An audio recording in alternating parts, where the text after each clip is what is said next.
listening to the Patriot Nation podcast.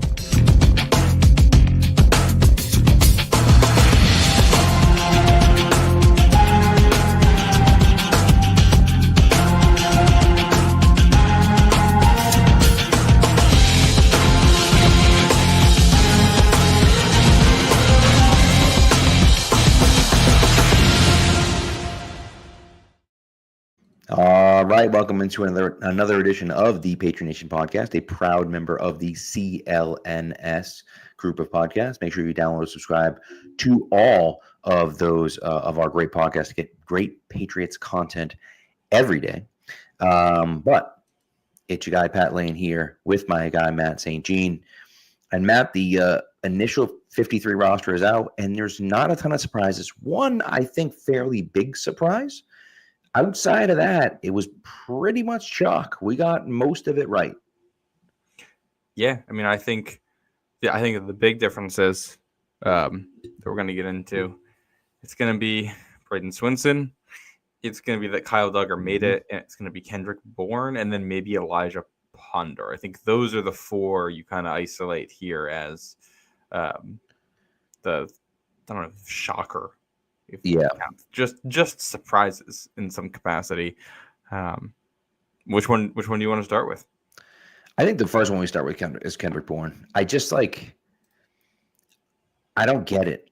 I just don't get it. Like, forget the fact. And listen, I like the fact that he's a veteran and he knows the system and blah blah blah blah blah blah blah. They like him, and he was running with the threes. He got hurt a month ago. And he hasn't been on the field for a month. And before he was on the field for a month, he was running with the threes.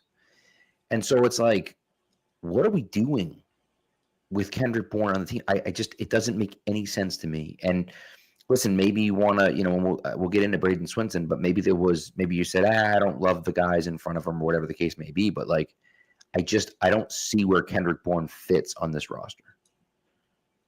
I kind of have two separate thoughts on the Kendrick Bourne thing.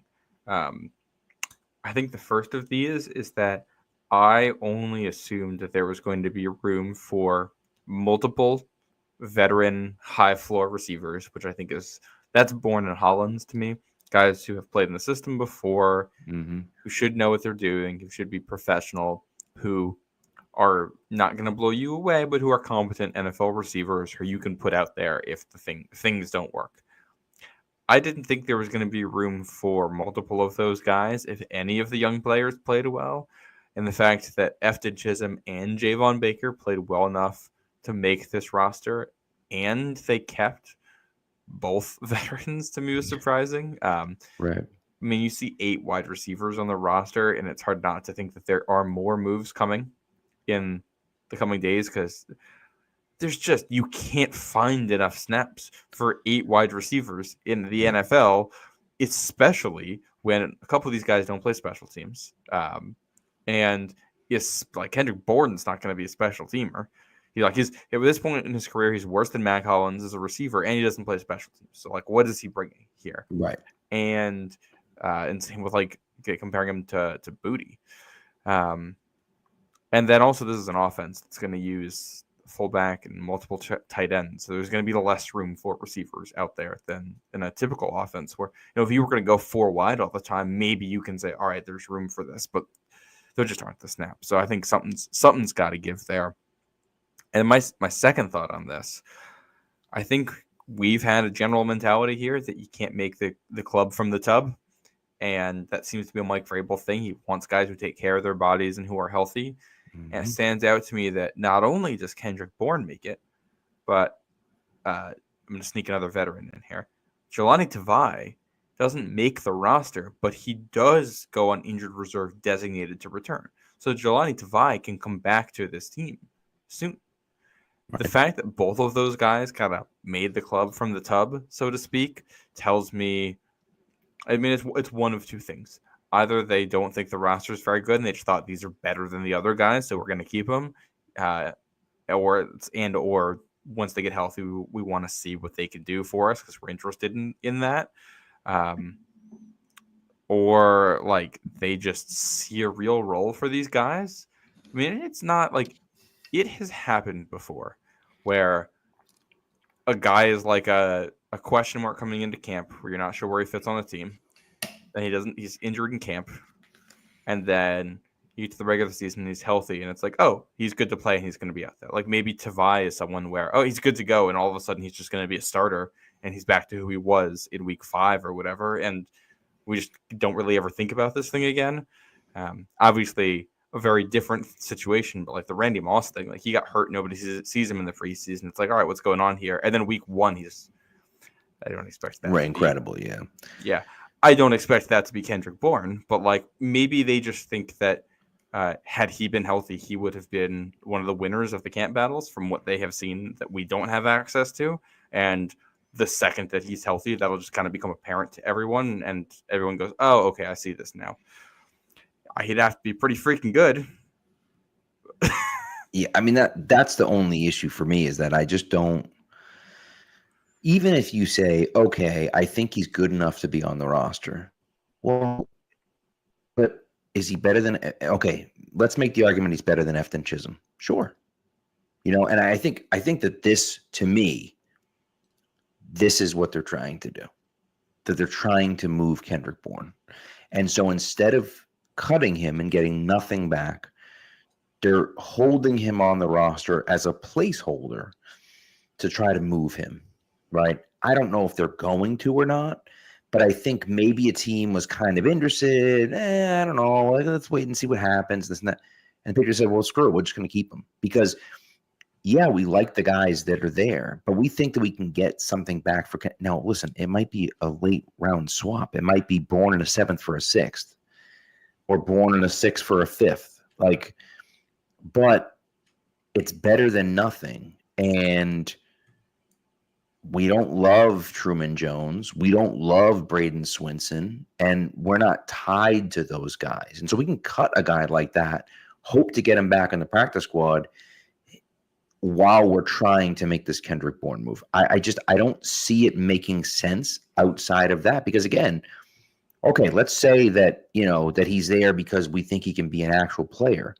Is he getting snaps over Mac Hollins or Kayshon Boutte or Demario Douglas or Stephon Diggs or Kyle Williams? That's 5 receivers. He's your wide receiver 6. Like, it doesn't make any sense. It's just, and you kept Chisholm, deserved a spot on the roster, so you kept Chisholm on the roster. So now you're at 7 receivers, and it's like, what are we doing? And I'm not even counting Javon Baker as a receiver because he's not on this team as a receiver. That's just not who he is, and that's okay. But he's not. So everyone says they kept 8 receivers, but they technically did. They also technically kept 6 safeties, but Mike Reese will tell you they kept 5 safeties. So that's and 7 wide receivers is still a lot. 7 wide receivers is still a lot. When we were making our projections, there was uncertainty about if there was room for Javon Baker on this team, if there were enough roster spots for him. Right. Which, this whole thing might just be they felt kind of how we did, that there weren't necessarily 53 guys they loved coming out of camp. And they were like, we don't really need 8 receivers, but we just think Bourne's better than the other guys who might take this spot. And maybe they're looking at it like if Diggs is banged up and Pop's had been someone with durability issues, they're like, okay, if these 2 guys get banged up, we want to have someone who can go out there if, the rookie isn't ready. But like that still is like, all right, so we're going to, if guys get hurt, we're going to run a Kayshon Boutte, Kendrick Bourne, Mac Hollins wide receiver lineup. Like, right. Just doesn't. Yeah. And that's like, I don't know. You can get that level of play from a practice squad guy. Like put Giles in the practice squad and then call him up if you need him. And I don't think there's going to be that much of a difference between he and Bourne at this point in their careers, especially if you're only asked them to play, 2 to 4 games during a season. Right. Yeah. Or make a move. Like and this is why it feels like something else is coming, which might just be Bourne. Like Bourne might not be a Patriot by the time you're listening to this tomorrow. If you're listening to this on your drive home from work tomorrow, right? But that could be very well be the case. That's certainly a possibility. That is certainly a possibility. So we'll see what happens. But again, it was a bizarre situation for me. I do think if you want to talk about the guys that made the roster, there was a lot of discussion about 2 guys in particular, Kyle Duggar and Anthony Jennings. And Duggar and Jennings both guys that were extended by the previous regime, both guys that are Jennings actually may have been extended by Belichick, but that's neither here nor there. It doesn't matter. Either way, they have been extended by the people that came before Vrabel. So not this regime.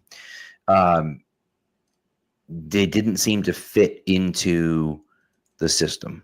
And the argument for them being here, and you made this argument when we did the 53-man roster projection. A lot of people have made this argument. I think it makes a lot of sense. I had Duggar off just because I thought things were trending to him not being on the roster. And I had Marcus Epps on instead. And so they just flipped Marcus Epps for Kyle Duggar, and I'm okay with that. I think that makes sense. But the argument is this team lacks depth everywhere, across the board, at all positions. And so when you don't have, and Phil Perry's kind of said this, where you get like 47, 48 like actual NFL players on the roster. And two of those guys are Anthony Jennings and Kyle Duggar. Now, Kyle Duggar isn't going to be an every down safety for you, but he can play safety for you at times, and he can be a valuable asset to you at times in spot situations, in the correct situation. Can't put him in space anymore. Can't. But he can do some things for you. And I look at that and say, okay, sure, keep him one more year because he is an NFL level talent. And even if he only plays very sparingly, that could be, he could help out here and there. And so I don't necessarily hate it. I thought Anthony Jennings kind of the same thing. Yeah, Anthony Jennings is going to be an every down player for you, but he might be able to come in and play a little bit for you on the edge. And I think that it makes sense to have guys like that on your roster, especially when you don't have a lot of depth. And I will also say, two veterans who had signed pretty good deals, who were playing deep into the fourth quarter in preseason games. And they weren't half-assing it. They weren't bitching to the media afterwards. They weren't not showing up to things. They were team players working their butt off, trying to make the team better. And I think that attitude goes a long way, especially with a guy like Vrabel. And I think that helped them get there. And obviously their play on the field over those preseason games helps as well. But I thought the way that they approached it helped them make the team.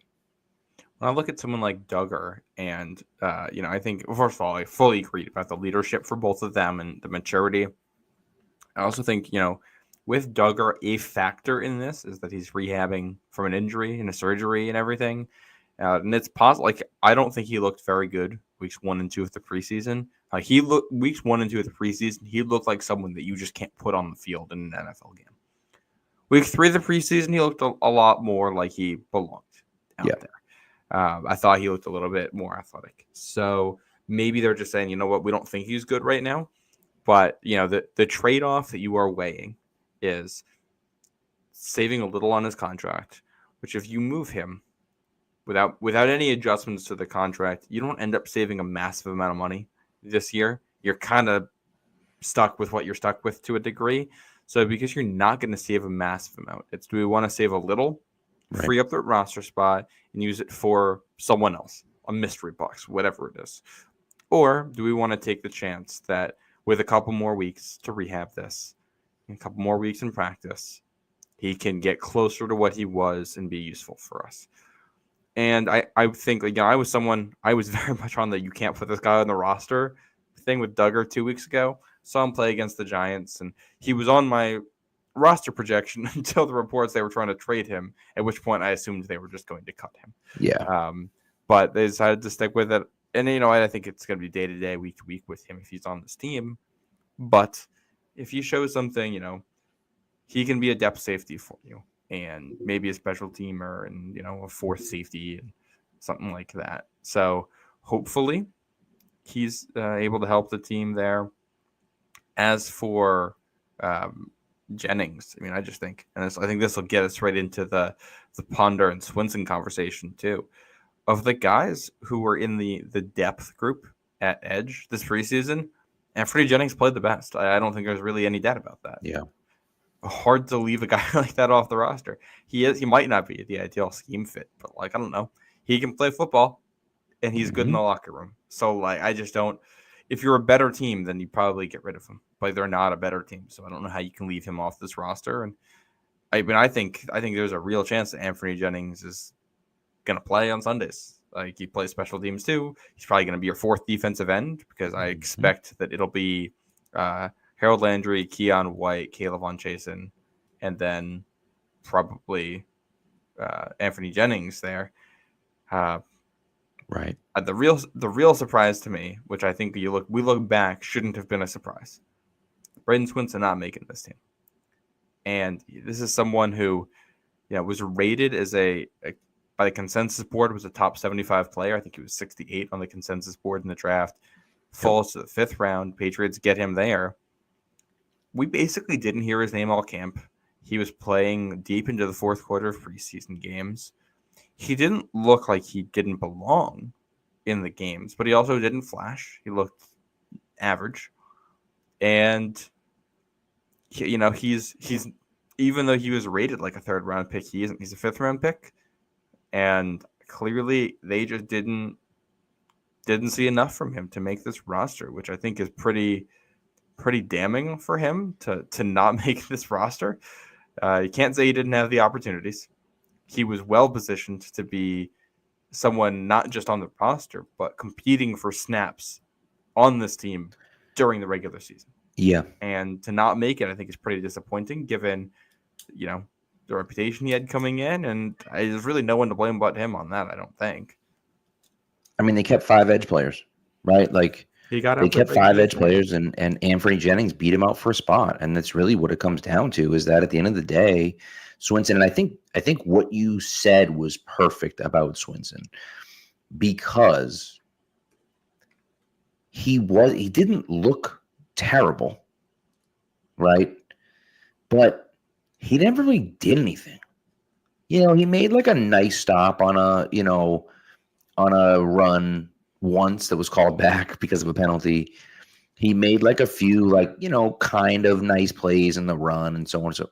But like, he didn't really do anything. And so we just all assumed, well, he's a developmental guy and he needs a year to develop. And maybe the Patriots looked at it and said, he doesn't bring enough to the table. We don't see it. Right now, maybe he goes somewhere else and they get that out of him. Maybe he just sticks here on the practice squad and he comes back next year and, all of a sudden he looks good. And who knows, right? He might just need that year of development. But right now, he doesn't seem like one of the best 53 guys on the roster. And that says a lot with the way the roster looks right now. It's not the best roster out there. And so he just didn't do anything when he was out there. And so you look at it and say, well, you're going against 3rd stringers. You can't get a sack. You can't even pressure the quarterback. Like, what are we talking about here, man? He had some pressures against Minnesota, but it was like he is fine. He looked like a 3rd stringer. I think the more telling thing with this too, like, he was someone who there were red flags, I think, about his makeup and his character, his football character, right, work ethic and all that. And, one thing, I'm going to call back to our draft show, our post-draft show. I think it was Elliot Wolf said that one of the reasons they felt good at making the selection with Swinson, someone who was off a lot of teams' boards, but that they got to see him in a practice environment. They scouted him in person at a practice, and they felt comfortable with it, so they were willing to make the pick. Well, clearly it doesn't. Whatever they saw seemed like it did not translate. Yeah. Because the other factor here, if you're looking at Braden Swinson versus Kendrick Bourne for the last roster spot on this team, I think the only way you can argue Bourne over Swinson is if you don't internally think that Swinson has a lot of developmental value. And if you don't think he has a lot of developmental value, it's one of two things. Either he's just not as good of an athlete as you thought when you drafted him, and immediately it's like, well, this guy just has no ceiling. Like, he's already as good as he's going to be. We're going to cut bait now. Or I think more likely in this case, there's some kind of personality concern, and you don't think it's going to work. And I do think that if your defense of picking this guy was, well, we scouted him in person, we saw him in that environment, and on that one day at practice, he looked good, so we're fine drafting him. It doesn't pan out for you. obviously this is just 1 5th-round pick, so not the end of the world. But I said at the time there were some alarm bells going off that you're picking a guy based off of one interaction like that. And the other guy who was like that from this draft class, who a day 3 guy, was Kobe Minor, who also didn't make this team. He was also someone they scouted from practice. And those are 2 dots I connect right away that, all right, at the time I said if they're making evaluations here based off what happens one day at practice when they happen to be there, there's a lot of room for error there. And this is 2 day 3 guys who got cut, which happens all the time. So I'm not going to read more into it than is there. But also, this happened twice in the same draft, and you don't love that. Yeah, the Kobe Minor pick, I think. I mean, it's Mr. Irrelevant. Like, it doesn't really matter that much. I do think there were other guys they could have taken. You look at some of these UDFAs, even around the league, that are making rosters, and you're looking at it saying, "Man, that guy could have been better." But nevertheless, I think Braden Swinson, and we talked about this all the time. You draft by the consensus board, right? If you were to just draft by the consensus board, he was a steal and a half, right? And it was not like the Patriots are the only teams that liked him. No. Yes, there were some teams that were out on him, but the scouting community saw something from him, thought that he was, worthy of that type of pick, and the Patriots got him significantly later. And obviously, again, I don't know. Do we not see the work ethic in the classroom? Do we not see him? We don't see that behind the scenes stuff. So I don't know if there's more of that going on. I think what will be very telling about the Braden Swinson thing, I think will be really telling, is if he clears waivers, do they bring him back to the practice squad? Yeah, because I think it's both parts of that are intriguing to me. Right. So, does he get back? Right. Does he clear waivers? Number one. And then number two, do we do that? Do we, bring him back on the practice squad? So it's just interesting. So we'll see what they decide to do. But yeah, that was fascinating to me. And again, Truman Jones, I don't think was necessarily a surprise. I had him making the roster, but he's a guy that I can see them bringing back onto the practice squad. I don't think anyone's going to be jumping over hoops to try to get him, clear waivers and everything like that. So I just think, that's the way I look at it. So, we'll see. And there was one other guy that I think was, I guess, do we want to talk about Cole Strange? I think Cole Strange, like we kind of talked about this already, but Cole Strange did not belong on this roster. He was another one of these guys who came in, penciled in, not very lightly, but penciled into a starting job. Mm-hmm. And he lost a spot on the roster because he didn't play well. And I think we thought this was a positive, the Cole Strange that we saw in 2022 makes this roster. He's not a great player, but he'd be one of the top 9 offensive linemen out there, and he'd make this roster. I don't know if that guy's in there anymore after the injuries. He looks significantly worse. Struggled at center too. Like snapping the ball's an issue for him. It's just a mess right now for him, which thinks he got put into the spotlight by being taken earlier than he should have gone. And he's never been able to live up to that. But he still was valued as like a 3rd round or late 2nd round guard. And those guys usually play well. Mm-hmm. And he never even lives up to that. So hopefully he can find something somewhere else. But it looked rough this camp. And at this point, it shouldn't be a surprise at all that he didn't make the team, just given his performance. No, and we had him off the roster, on our roster projections. And I think that kind of makes sense, the way he's been playing. I think the big thing for me, he's been off our roster for probably like 2 weeks now. Yeah, at least. Yeah. I think the big thing for me that I think, when I look at a guy like Strange, right? He is a situation where, take Logan Mankins. Everyone hated the Logan Mankins pick when it happened. Right? When it happened, everyone was like, what the hell are you doing? Why are you drafting a guard in the 1st round? Well, no one questioned that when he was the best guard in the league for multiple years, right? Until they traded him in 2014. And, that's who he was, right? And so if Cole Strange had developed, and maybe even if he's not one of the best guards, but if he had developed into a guy that, was a very good starting guard, I don't think people would have had as much of a problem with it. Now, I know a lot of us on the outside looking in that really pay attention to that roster building, roster construction, would have still been upset about the Shaq Mason, Joe Tooney, Ted Karras whole bit, right? So of course we would have been upset about that. But if you get a very good starting guard in the first round, you're looking at it saying like, well, okay, like maybe it's not ideal, but like this guy we can pencil in as a starter for 10 years, that's good. Like, but unfortunately, you take a risk at a position that isn't a very high needs position. You create a need where there wasn't one, and then you fill it unnecessarily early with a guy that was going to be there later if you wanted to draft him. And then he fails. And he's just like, one after another.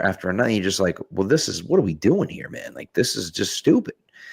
And so that's the frustrating part where it's like, it's not just the fact they drafted the guard in the first round. It's the fact that they drafted a guard in the first round and then missed on it.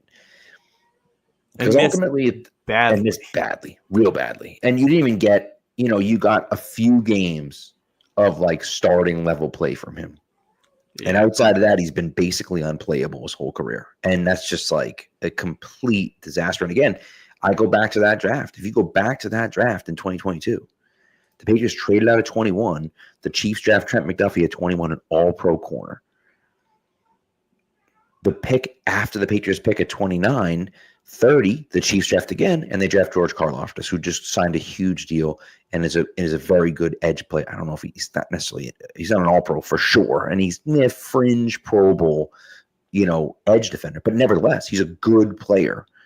And you drafted Cole Strange when you had a shot at both of those guys. And you're just like, that sucks. It's just like, that awful. Really sucks. And then at this point where you really do need a left guard that he can't even temporarily fill that spot, he isn't good enough to try to compete for that spot during the regular season. It's disappointing. Definitely subpar. So, then that left guard spot is now going to be one of the big question marks this year. We assumed with guys on the roster that they might be able to find something. Maybe they can. Maybe Bradbury's good enough and Wilson plays left guard. And by week 8, we don't really care about this anymore. But if left guard's going to be a hole for you this season, the miss on that pick is going to be something that really, really stands out. Well, you think about it, right? And who's left from the 2023 draft class? Is that just... They got 6 guys. They have 6 guys left from that class? Well, because it's Gonzalez, White, Mapu, Beringer, Booty, Pop. That is the best draft that Bill had near the end. It absolutely was. And I don't think it's even up for debate. And it's funny, because Gonzo Duke said worst draft class ever. And 2022, the only guy you have left from 2022 is Marcus Jones. And the rest of it's just trash, just absolute trash. And you look at how it, not just what happened, but how it happened with some of those. It's just Jack Jones, you knew it was going to happen with Jack Jones, and it happened. When it's reach in the first, reach in the second, third was a fit. Marcus Jones, I think, has lived up to being a 3rd-round pick. That's fine. Right. 4th of Jack Jones was a reach. I don't think Pierre Strong was a reach, but just a bust. I think honestly what the return you got with Zappy for a 4th-round pick is probably fine. A couple games of mid-tier play. But then Kevin Harris was just a guy when he was in New England. Sam Roberts was just a guy for a little bit. Jason Hines never made the team, and Stuber, I don't think he was just atrocious. Stuber, I believe, stuck around on the practice squad and was one of the worst offensive linemen I've ever seen in my entire life. He just couldn't play. He played 7 games for the Bengals last year. Look at that. Jeez. Told you his first NFL snaps. So he was in New England with our offensive line for a couple of years and never got on the field. Which, that draft is just bad process and results that live up to that process all throughout in your first draft with what you thought might be a franchise quarterback after making the playoffs. It's just Right. That is I wouldn't say a franchise killing draft, but that's a GM killing draft, and it did. Yeah. And I think, and then you add in that was kind of, you look at the 4-year cycle that's the end of, and you go back to like 2018 and 2019, where it's like, all right, in theory, you're trying to replenish guys who might be leaving from those classes, and the fact that you missed on a lot of guys in those 2 years too is like, okay, well, now you're trying to fix holes that have been open for a little bit, and you whiff on all of them, and you just can't do that. Like that's how you get such a quick turnaround between a draft that bad and the GM and coach getting fired. right. And we talked about this, before. And so I don't, we don't have to necessarily go back over it again. But I think one of the things that's important to point out is that, we talk about the draft classes being bad. And of course, that impacts the top of the roster, right? That impacts your good, your explosive, your blue chip, quote unquote, players, right?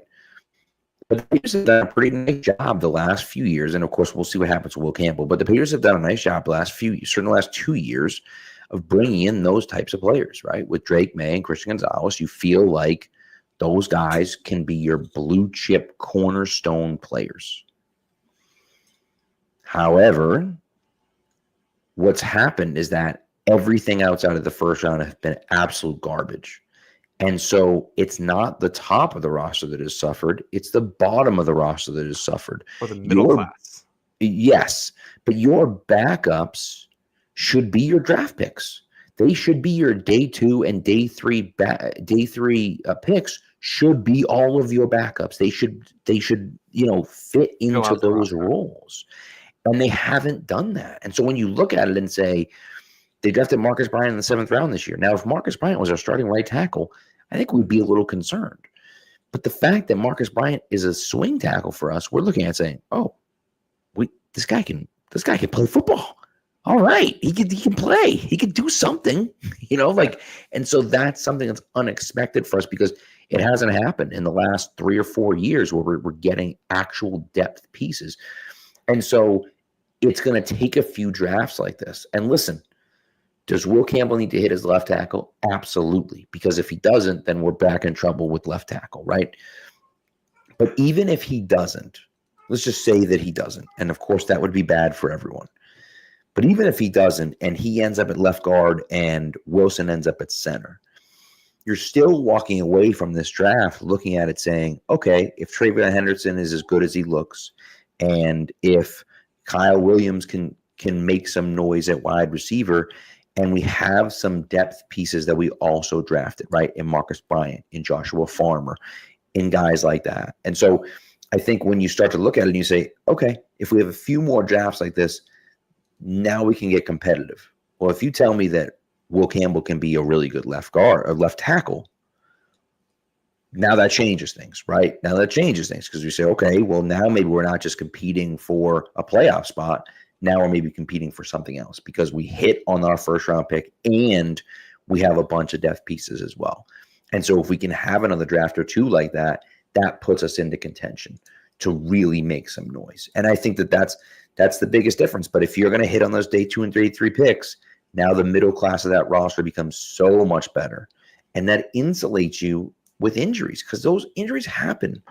And so that's the big thing for me. So anyway, I think. And then with that too, you can sign free agents, but those guys are older and you're only going to have them at their peak for a couple of years. And, right. You look at guys on the roster right now, they're signing free agents to fill the holes from the guys that, they've missed on in the draft.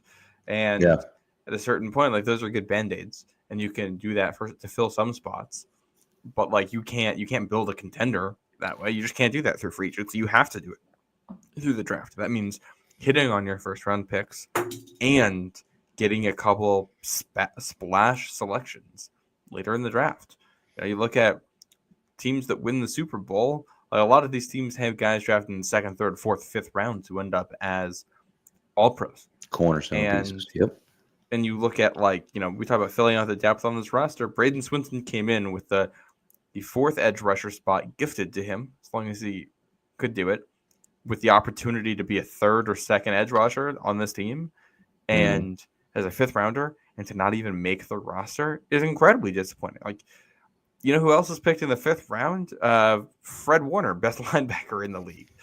Right. And the fact that your pick, and obviously, he's probably not. These guys are rarely all pros, but like you're trying to do something rare. You're trying to win a championship. You're trying to be one of 32, not 16 of 32. Right. And to have already this year a guy you took in the top 150 not make your initial roster is disappointing. I'm like, it's when you look at this 2024 class and how bad it looks with only 3 guys left from it on the roster, and we'll see if that's the case in 24 hours with Caden Wallace and Javon Baker.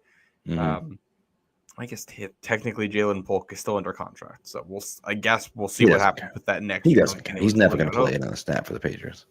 Yeah, and you look at like 2022, you only got 1 left. Like they are, like we said last year, they need to hit on that draft. They didn't hit on that draft. They may have gotten the quarterback. They didn't hit on the rest of it. Right. Hitting on this year, it becomes a need, not a want. And you need to stack draft classes. Do this a couple years in a row, and all right, that means you need Campbell to hit. Henderson looks like a hit. You need Kyle Williams to hit. You want Jared Wilson to be, a quality starter. Like you need, and some of these guys look like they're poised for roles, but other than Henderson, also none of these guys stood out in the preseason. And I guess you could say Will Campbell. I think he in the preseason games for the most part he had more good snaps than bad. Yep. Against poor talent, but also he won a lot of the reps. Right. Which is what you want him to do. You want him to win those reps. You expect him to win those reps, but then he did. And so you say, okay, well, I can't knock him for going against bad players if he's winning the reps. Yeah. So we're gonna find out on him. We got however many days until the opener now. Like, by the way, we've been fact checked by the other Matt who says Fred Warner was drafted 70th overall in the 3rd round. Nevertheless, who am I thinking of? The Niners drafted someone in there who was a 5th. Was it Drake Greenlaw? It might have been Drake Greenlaw. That's a great pull if that's him. I don't know. Or was Drake Greenlaw? Drake Greenlaw was a 5th rounder. He was. Was he drafted by the Vikings? No, he was a 49er.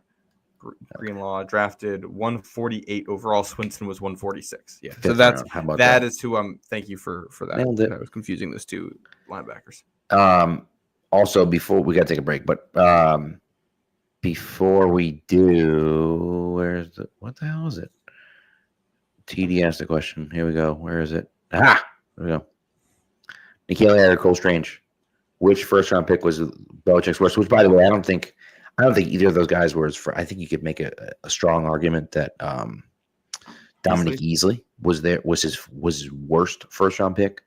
That was in the middle of that run, and you just completely whiff on a pick, and you just set you back, right? But I think the argument, the biggest thing for me is it has to be N'Keal Harry. It has to be.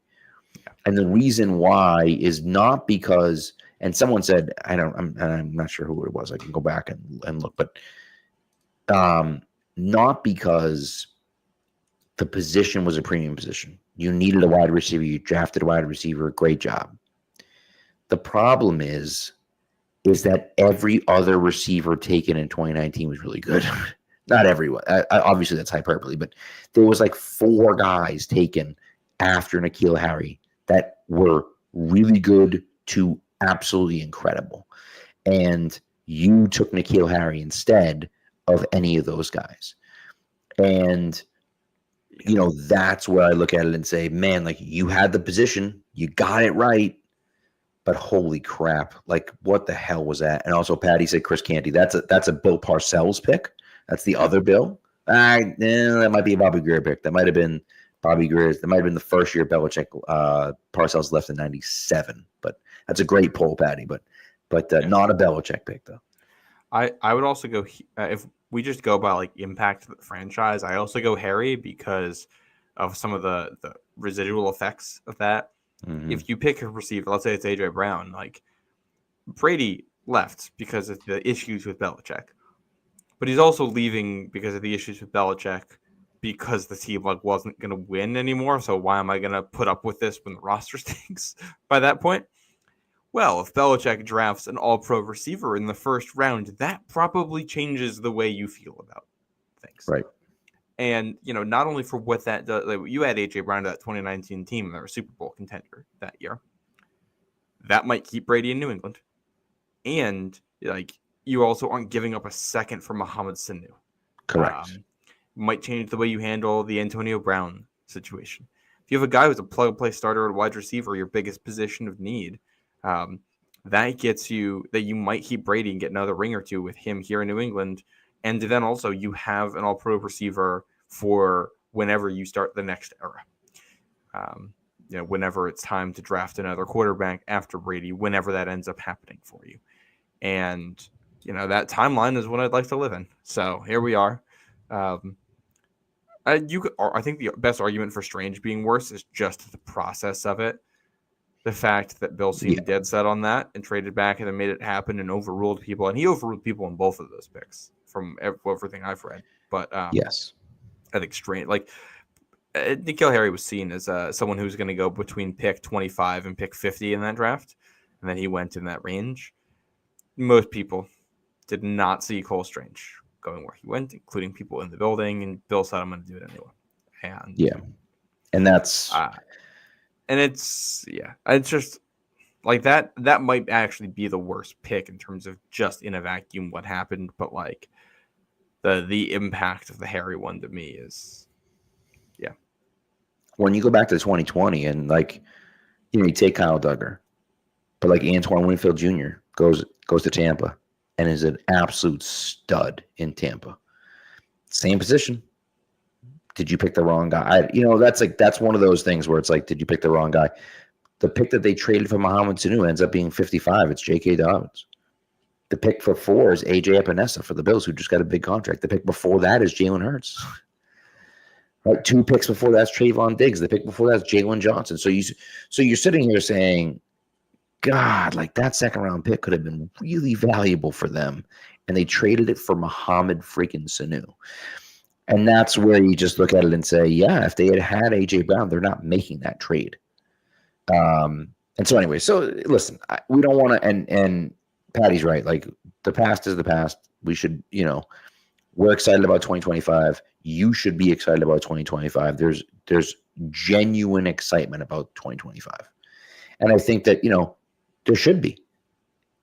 I think we should temper some of the expectations, but I think there should be for the most part. So I'm excited about Drake May. I'm not sure how many. I don't know how excited to get about this team until we just see how they look week 1, because right. It's they might. We're gonna learn a lot right there. Yeah, I agree. And by the way, TD says that they had no choice in Sanu because Tom was pressing them, right? And you may not be wrong about that. I know that Brady wanted Sanu. They should have traded for Emmanuel Sanders, I said at the time, but nevertheless. Yes. But who went for way less, but that doesn't matter. Either way, even if he was pushing for Sanu, if you get A.J. Brown in the building instead of N'Keal Harry, and A.J. Brown does what he does his rookie year in Tennessee, Tom Brady's not asking you to make a move because he has a number 1 wide receiver. So you don't need Mohamed Sanu on the team because you already have a good receiver on the team in A.J. Brown. Yeah. And that's ultimately what it comes down to. Yeah. Yep. I agreed. All right. Do an ad break and then get back? Let's do it. This episode, of course, is brought to you by Prize Picks. Preseason football is underway and college football is here. So don't miss any of the action on Prize Picks. Again, it's simple to play. All you do is pick more or less on 2 to 6 player stat projections. If you get your picks right, you could cash in and win up to 2,000 times your money. Now, all withdrawals and deposits are fast, safe, and secure. Prize Picks offers Venmo, Apple Pay, MasterCard, and a ton more. And again, they're quick, 15 minutes. Somewhere 15, 20 minutes is great. It's the best ways to win real money this football season. Which players are going off, which ones aren't. Make your picks in less than 60 seconds and turn your sports opinions into real money all season long on Prize Picks. Now, what are you going to do? Download the app Prize Picks. Put in the promo code CLNS. When you play your first $5 lineup, you'll get $50 in lineups instantly. Once again, download the app Prize Picks. Put in the promo code CLNS, and you get $50 in lineups when you play your first $5 lineup. Prize Picks. Run your game. All right. Are there any? Who are the other guys that we'd like to talk about? Marcus Epps, I feel like we don't even have to discuss. Like that's. I think the only notable thing with Epps, I think we expected him to miss if Duggar was staying. It's just that he requested out. Yeah, interesting. I don't really know what he expected to happen coming here, signing behind Jalen Hawkins, someone in that same role, plus Duggar, Peppers, and you got Schooler and Pettis in the building too. Yeah, someone was always going to get the short straw there, and then you add in drafting Woodson later. It's like we're not going to be enough reps to go around. All these guys are good enough for an NFL roster. 100%. And I think Woodson has kind of earned his way into that starting role, and so it's interesting. I'm fascinated in that, and we'll see kind of how that goes. I guess related to safety. Linebacker, right? Marte Mapu stays on the roster. You had him on the roster. I did not. But I'm happy to see him on the roster. I'm happy to see him at linebacker. Obviously, they saw some good things from him. They think that they can develop him into the player that they want him to be. And so I'm hoping that they can turn him into a semi-reliable inside linebacker. I don't know if he can, but I'm hoping that they can. Well, Vrabel, I think this is yesterday when he was talking. I think he kind of hinted that Mapu made the roster because he talked about him being a core special teamer. I don't think you talk about a guy like that and then cut him the next day, typically. Talk about how hard he worked to return, showing his desire to earn a role. It's a tweet from Taylor Kyles here. Those are all things that he likes in his players, and Mapu is a scheme fit if he can play well. If he can put on just enough weight to be able to take on blocks while also retaining that coverage ability, he's a great fit in this game. He just has to show he can do that and stay healthy. I do wonder if he gets a little audition here over the coming weeks, and then, when Tavai comes back, they reevaluate where they're at the position. So, and they play kind of different roles. I think I wouldn't expect them to play that position the same way or be put in the same spot on the field. But I think Mapu earned it there. If we're talking core special teamers, do we talk kicking battle here? We can certainly talk kicking battle. I think before we get to the kicking battle, core special teamer Javon Baker earned his spot on the roster. Right? He earned it. Flat out, Javon Baker earned his spot on the roster. It's not as a wide receiver, right? But again, it's a lot of guys have made a living playing special teams. And if that's what Javon Baker is, credit to him for putting his head down and saying, I'm going to do this. He didn't have to do that. He didn't play special teams at UCF. Like he's done this and figured it out. He didn't do it last year here.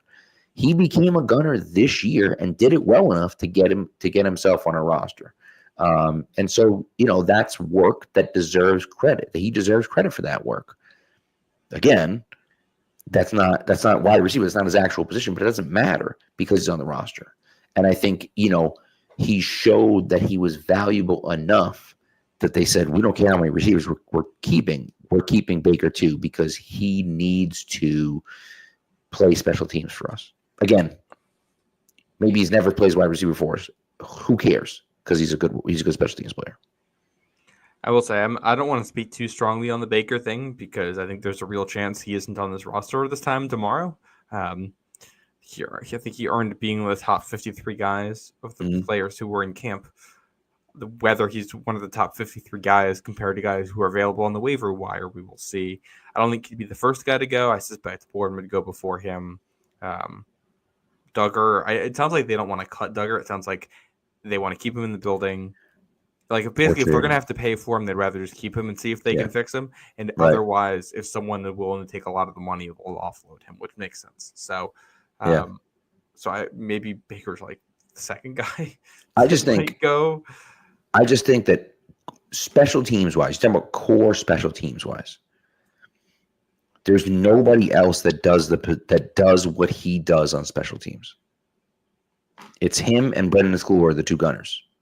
The backup gunners were like Kobe Minor, who's cut, And like, I don't even know who else is playing. Like, I don't know. Like, did anyone else even play gunner? Like, you know what I mean? Like, and again, not that gunner is the most important position ever, but again, if you're telling me that Brendan Schooler's on the roster because he's so good at special teams, well, then isn't there a spot for Javon Baker too? You know, like, and I'm going to pick up Well, I some think random, you know I what I do mean? think Pick up some Schooler random is guy on the roster. significantly. I will say this: like Schooler plays every aspect of special teams essentially. Baker right now it looks to be just a gunner. Like we'll see what he can turn into. I wouldn't put him in Schooler's category yet Yeah. or his tier yet because it's No, of course not. if And I'm not trying to do that. if Javon Baker gets hurt, I'm sure you can throw like Alex Austin or I don't know Del Pettis or somebody in that role or Matt Collins, and they can go do it. So I think you can backfill that pretty easily if you want to. It's not, you can get guys to do it at an average level pretty easily, I would think. So, and that's what you pay your special teams coach for. So, we'll see.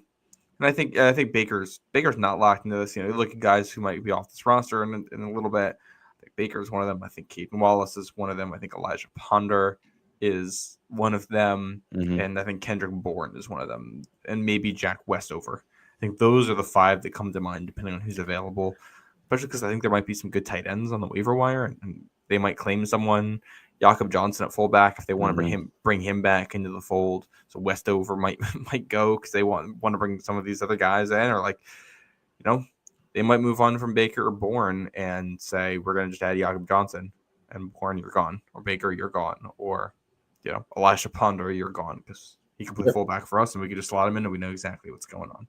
So, we'll see where we land there. I'm curious what moves they're going to make. I was also looking at guys who are on the waiver wire who might be interesting. Going to bring some of these names up. Absolutely. Gabe Murphy is an edge defender for the Vikings. That's who Will Campbell went up against a lot in the preseason game, and I thought he had some good reps. A lot of Vikings fans liked Murphy and were surprised he got cut. So I think that's an interesting one to me. I don't think we take him, but Chris Paul Jr., a.k.a. Pooh Paul, is a linebacker from this class. I know people liked him. I didn't like him as much, and he didn't make the roster. I didn't think he was athletic enough. Kansas, right? Is he from Kansas? No. That was the guard from Kansas I was thinking of. I feel like his last name was Paul too, though. But maybe there were a couple of them. But he's supposed to be like a coverage linebacker. And that's a guy where it's like Mapu may have made the roster, and they're going to say, actually, there's this other guy we like better. I think they would have picked him if they liked him that much, but probably not. Jalen Armour Davis got cut from, I believe, the Ravens. He's a gunner, I believe. He's a corner. He's very athletic, plays special teams. I wouldn't be surprised if they threw in a flyer on him. I guess Kenyon Green could be on this list. Yeah. Offensive line, I don't think so because he's probably been a couple stops and hasn't played well. But those are a couple names. And then I know that there's like a million tight ends. I don't have a list in front of me. I know Jack Wiley's on that list, and Andrew Wiley? Andrew Wiley.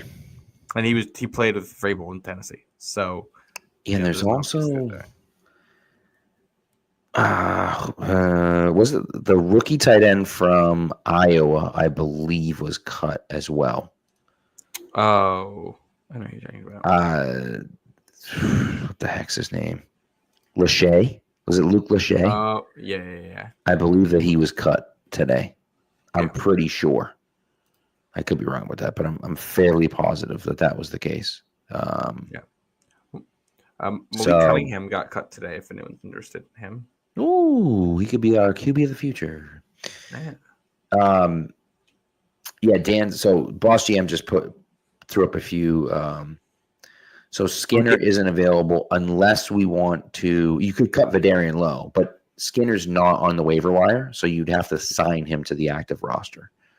And I guess all these guys you'd have to bring on the other roster. But the Lions, just looking at what Lions fans and reporters were saying, this seems like the kind of wink nod thing the Patriots would do, where they'd cut a veteran who wouldn't go through waivers just to get someone onto the roster to IR and then bring back whoever it was. I think Skinner ends up staying in. I would agree with that, too.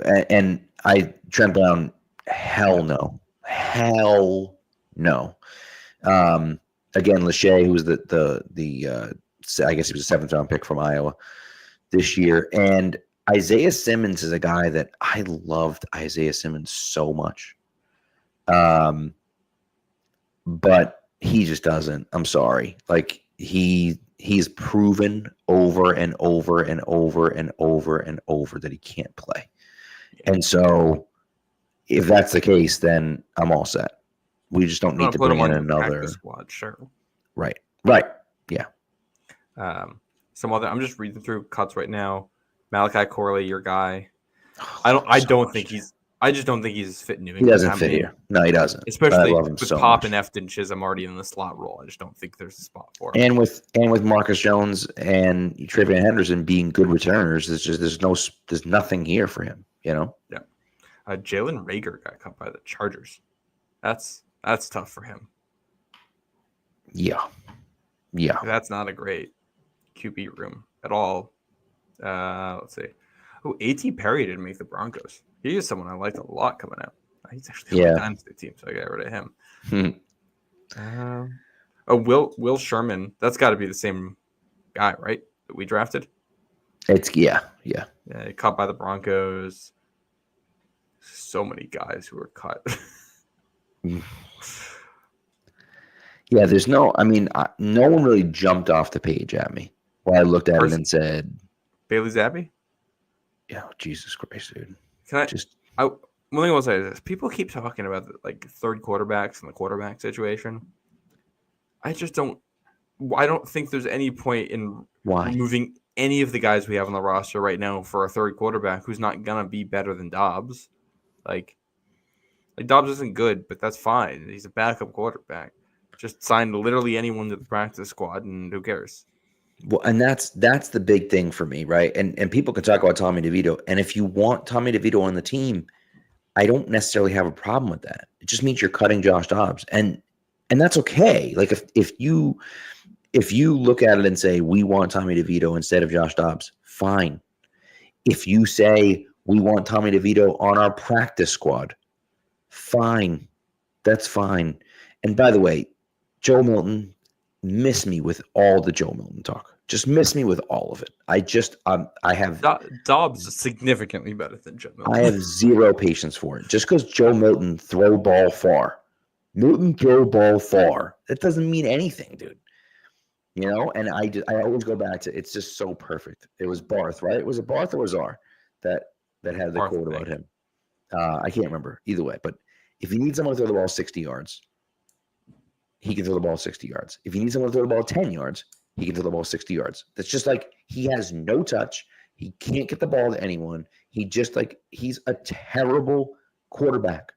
He's been playing football at a high level for a long time, and he sucks. He sucks. And with a number of good coaches. Correct. He worked in that. He worked with Jim Harbaugh. And he worked in that Tennessee offense that is very favorable for quarterbacks. And he worked with, for all the issues in New England last season. Drake May was fine, right? Like Milton was not. Did he make the team? Okay, so he ended up beating out Will Grier for the backup job in Dallas. So shout out to him, but that's a low bar. Will Grier and Milton are both worse than Dobbs is. And I also think. Here's something really simple. I know it's a little hard to understand. I get it. I know it's a little hard to understand. Josh Dobbs, prepare. It's a good thing you're sitting down, Matt. It's a good thing you're sitting down. Josh Dobbs is not a good quarterback. Yeah. He's not. I know that's shocking to some of you. The backup quarterback for the Patriots isn't good. It doesn't matter. It doesn't. It doesn't make a difference. Who cares if Josh Dobbs is throwing hospital balls? I don't care. You shouldn't care either. None of you should care. It doesn't matter. If Drake May gets hurt, the season's over. So what difference does it make? It just makes no difference. Listen, if Drake May gets hurt and you want the Patriots to trade for a quarterback or sign a quarterback because you think he's better than Josh Dobbs, fine. Yeah. I'll support it. But until then, why do we care who the backup quarterback is? It doesn't matter.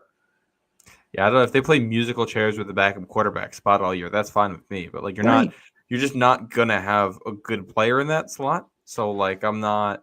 You don't need to win. So like, I'm just not really. Like The I didn't. Saints, I mean, I rarely cared about the backup quarterback when it was like Brady here and we're fighting for championships. right? Like we are just trying to get out of last place right now. Right. Also, Dobbs with like the hospital balls and stuff. Like I don't find me like the only quarterbacks that you're gonna find to be a backup who don't throw the occasional hospital ball are guys who are too scared to throw the ball down the field at all. That's correct. I'll take the guy who might throw a receiver into traffic over a guy who will never throw the ball down the field if I'm trying to win football games. And the Saints are starting Spencer Rattler at quarterback. There are not 32 good quarterbacks in the league. There aren't. Dobbs might start for the Saints. He really could theoretically start for the Saints. And so, again, it's just one of those things where I look at it and say, we have a veteran. You don't have to think about him. He's just there. If he sucks and God forbid something happens to Drake May, then sure, by all means, replace him. But for right now, it just doesn't matter. It doesn't matter. So don't waste your time thinking about Josh Dobbs.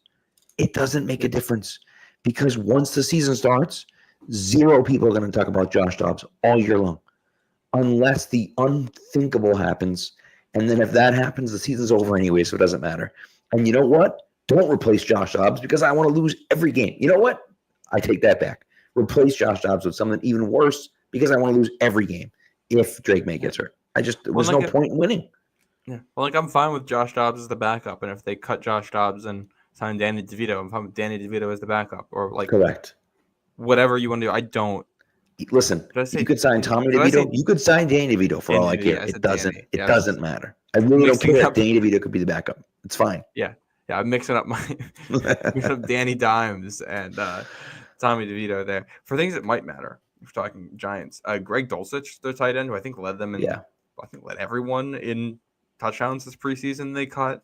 Just like we need tight end depth, so that interests me. Bryson Nesbitt, who played with Drake May, didn't make the cut.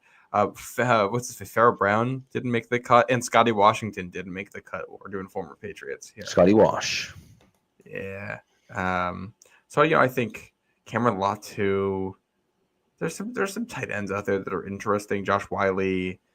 So I think you could add someone if you want a tight end. I think that makes a lot of sense.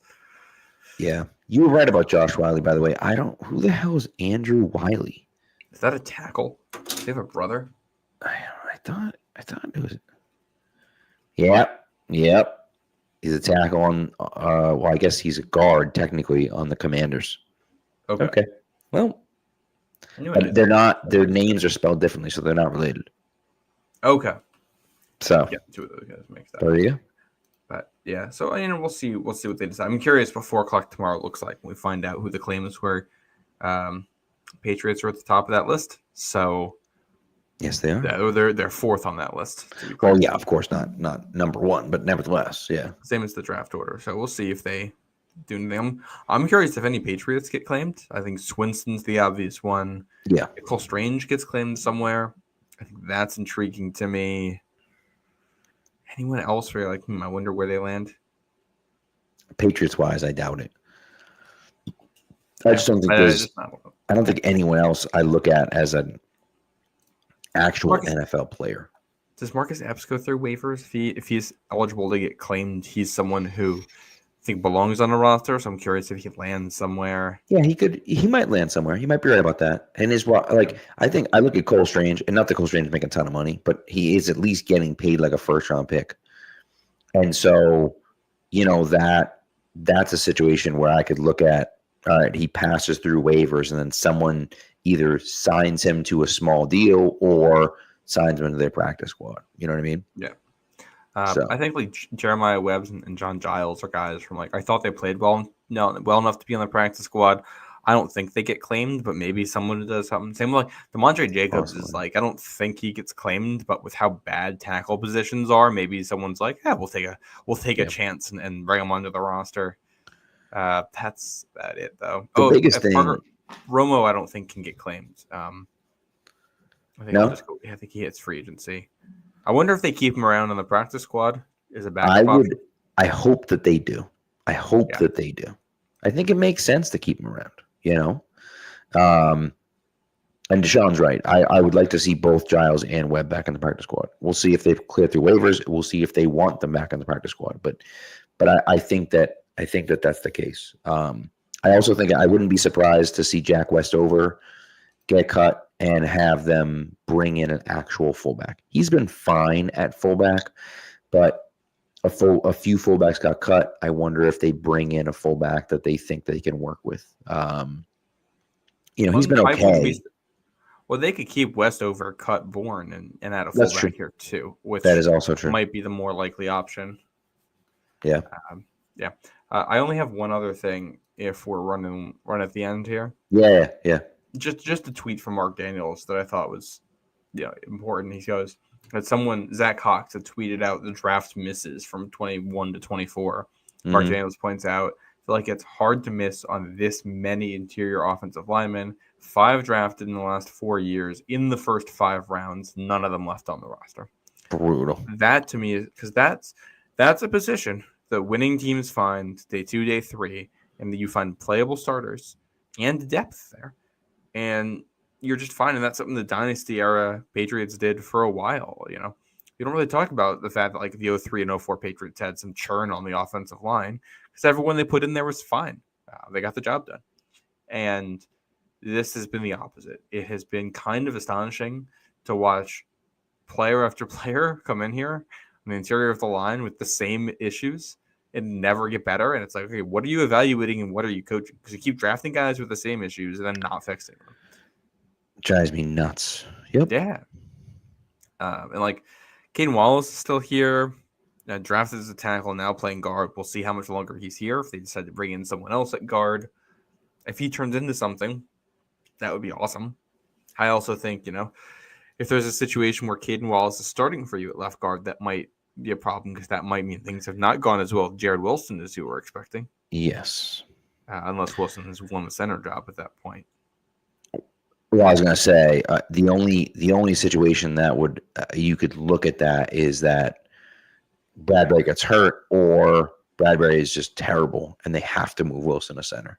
And then in that situation, you look at it and say, all right, well, if Wallace is playing left guard for us, it's not the end of the world. But that's, not great. I mean, some of these players that they have missed on, Will Sherman, we just talked about, the depth offensive line. He was deeper in the draft, but obviously Cole Strange is going to be the big one. I put it this way, it doesn't feel like they have taken an offensive lineman in the draft and had him get better with the team since Michael Wenu. That's the last guy I can think of. And you can't win football games if you go half a decade without drafting offensive line well. I mean, that's a death knell. You're not going to win football games when your offensive line is guaranteed to be one of the 5 worst in the NFL, and which it's going to be if you can't draft them. So, and hopefully that's changing this year because you need 2 hits in the top 100. You need both these guys to pan out, and even then, that gets you closer to the baseline. You need more hits. You're going to have to keep throwing picks at the problem until you find guys. There's no other way out of that. Missing on Andrew So and Mafia all in the same class is it's another one that's horrendous. Like in theory, it should be half your starting line right now, and none of them are even here anymore. Right, and I think Jake Andrews is going to be starting. Is he starting elsewhere? No, he isn't. Is he? Where did he end up? He's in Houston.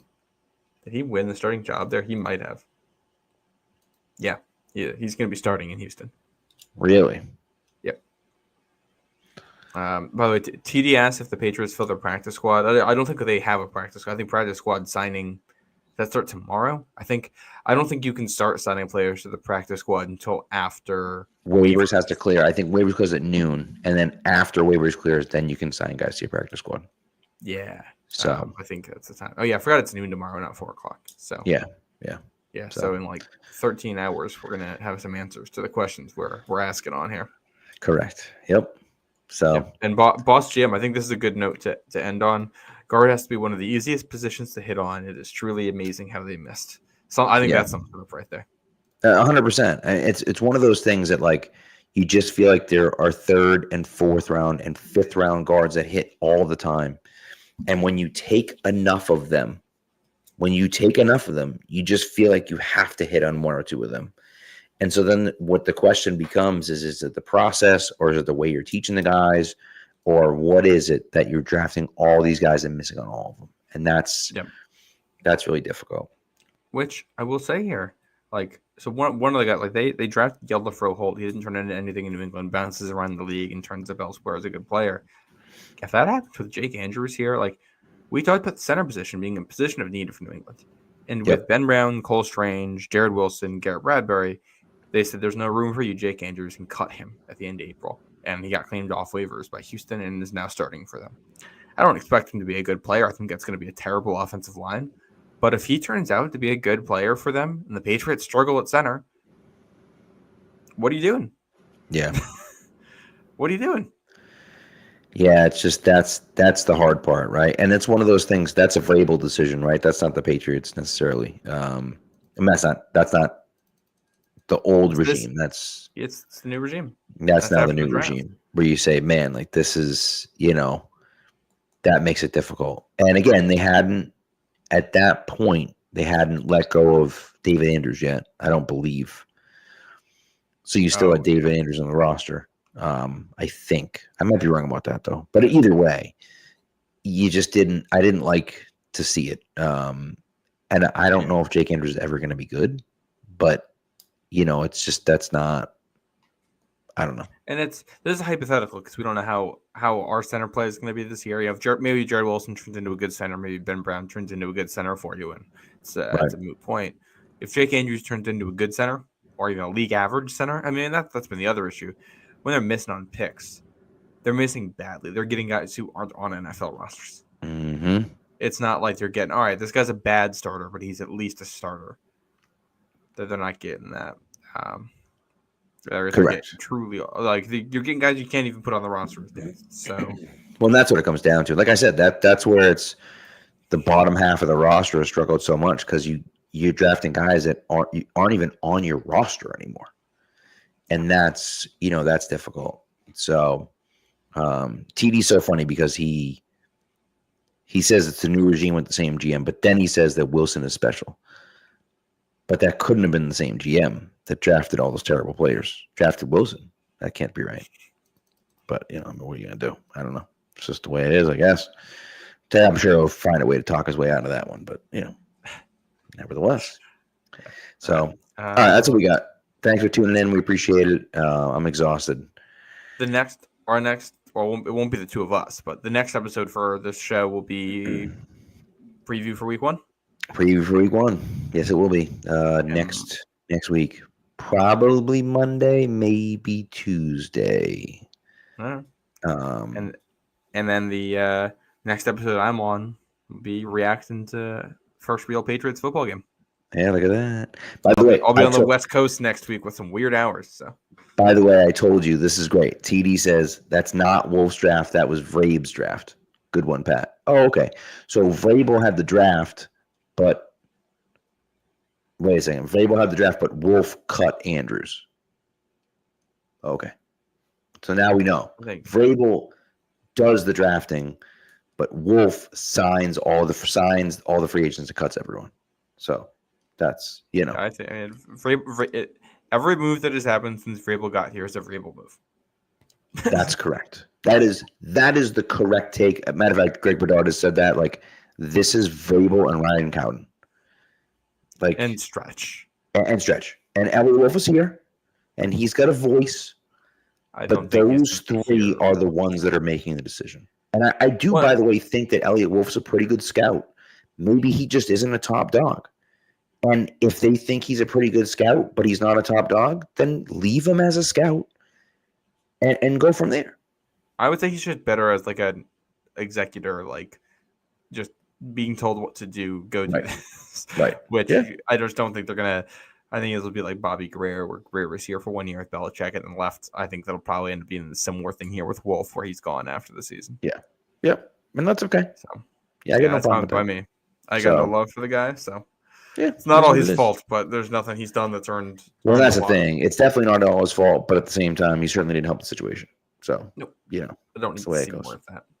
So all right. Well, that's what we got. Thanks for tuning in. We appreciate it, guys. Be good to each other and go Pats.